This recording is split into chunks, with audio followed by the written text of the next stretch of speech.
Assalamualaikum warahmatullahi wabarakatuh. Perkenalkan, nama saya Alwi Kusmanul Hazam.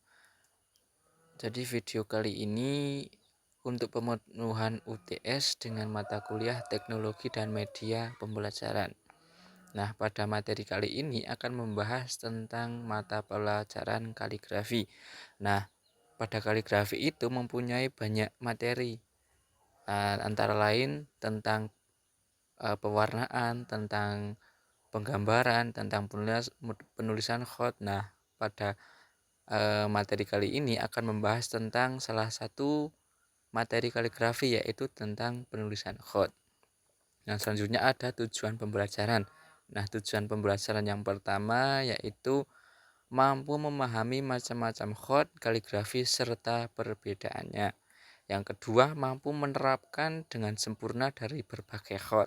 Nah, tujuan pembelajaran ini mampu memahami dan penerapan. Nah, tidak hanya mengetahui pembelajarannya, tapi mampu memahami dan menerapkan apa materi yang sudah disampaikan dan apa materi yang sudah didapat. Nah, alasan tujuan pembelajaran ini yaitu keterampilan bukan hanya sebatas pengenalan maupun hanya sebuah pengetahuan. Pada pembelajaran kaligrafi ini mempelajari secara mendalam, sehingga dari pengenalan sampai dengan ketelitian penerapan harus diperhatikan sehingga mencapai hasil akhir yang memuaskan. Nah, tujuan dari memahami menerapkan ini untuk mencapai hasil akhir yang memuaskan, karena di sebuah karya itu dari pengenalan, dari teori awal sampai akhir tingkat ketelitian itu sangat berpengaruh. Berpengaruh dengan apa? Berpengaruh dengan hasil akhir. Hasil akhir yang dimana nanti ketika ketelitian itu sangat bisa disebut sempurna, nanti akan mencapai hasil yang memuaskan. Nah, dari hasil yang memuaskan ini harus mengetahui materi-materi dan mampu memahaminya. Nah, untuk yang selanjutnya ada strategi pembelajaran. Nah, strategi pembelajaran di sini yang pertama ada expository, yang kedua ada contextual teaching learning. Nah, alasan strategi pembelajaran kali ini yaitu metode expository digunakan untuk penyampaian awal tentang khot serta perbedaan khot satu dengan lainnya dan berbagai contoh khot yang ada di dalam kaligrafi. Metode ini supaya peserta didik dapat mampu membedakan untuk memahami berbagai macam khot dan perbedaannya sebelum masuk pada tahap penerapan atau penjelasan langsung. Nah, sebelum siswa sampai dengan penerapan materi, kali ini dibantu dengan metode expository, yaitu untuk membantu menyampaikan materi tentang khot tersebut. Nah, seperti contoh ketika ada khot naskhi, nanti perbedaannya apa dan dengan khot diwani. Nah, ciri-cirinya khot naskhi itu apa dan ciri-cirinya khot diwani itu apa. Nah, gitu contohnya. Kemudian ada metode CTL, digunakan untuk menjelaskan langsung praktek. Supaya lebih memahami pada materi ini, diberikan contoh secara langsung atau praktek dengan meminta siswa menuliskan langsung khot satu dengan khot lainnya dan mampu membedakan perbedaan antara khot satu dengan khot lainnya. Nah, setelah tadi sudah dijelaskan penyampaian khot, ciri-ciri khot dan perbedaan khot satu dengan lainnya. Nah, sekarang siswa tersebut disuruh untuk praktek apa? Praktek dari tadi materi yang sudah dijelaskan metode expository tadi.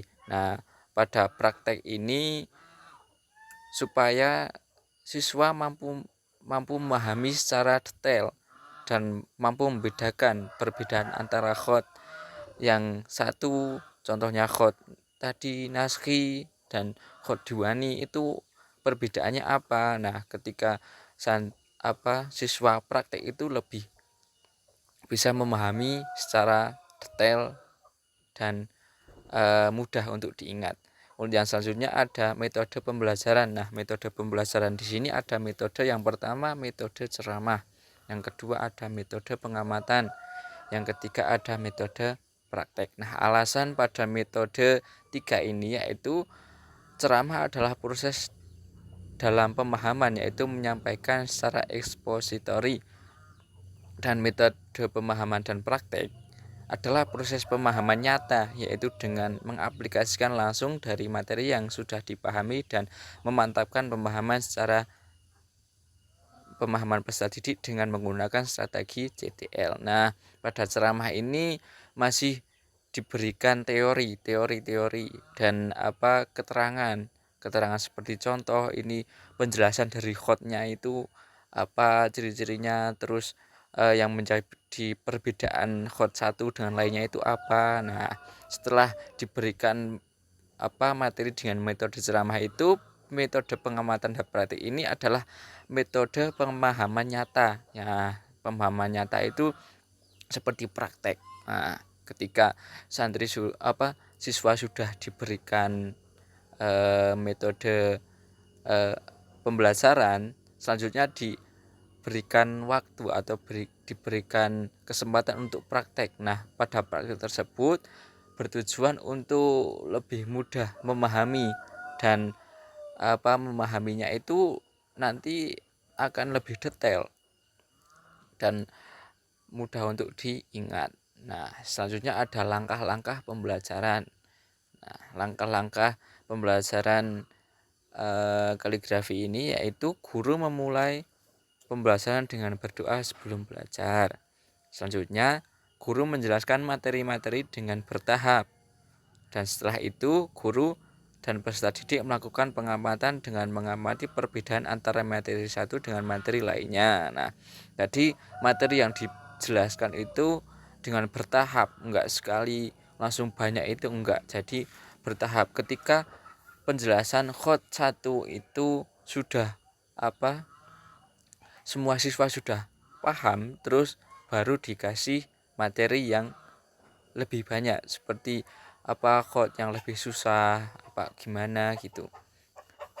Nah, seperti contoh peserta didik diajarkan khot antara lain yaitu, jadi di sini ada contoh-contoh khot yaitu berupa khot naskhi, khot diwani, khot khufi, khot farisi. Jadi setelah dijelaskan satu persatu materi tersebut, peserta didik diberikan pengamatan berupa contoh-contoh dari khot tersebut, dan setelah itu peserta didik diberikan kesempatan untuk mempersiapkan alat.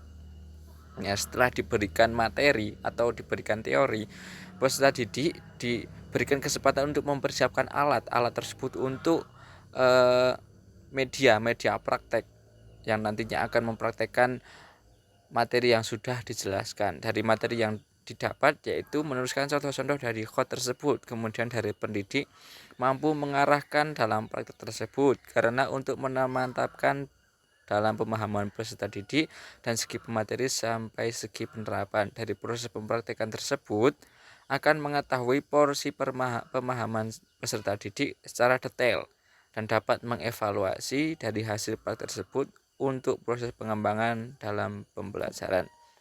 Jadi pada proses praktek, pendidik harus mampu untuk mengarahkan bagaimana sih praktek khot penulisan yang baik itu gimana. Nah, setelah itu sudah berjalan dan sudah menghasilkan karya, nantinya pendidik akan lebih mudah menilai seberapa peserta didik yang sudah paham, seberapa peserta didik yang belum paham, dan nanti tingkat kesusahan khotnya itu pun akan mudah.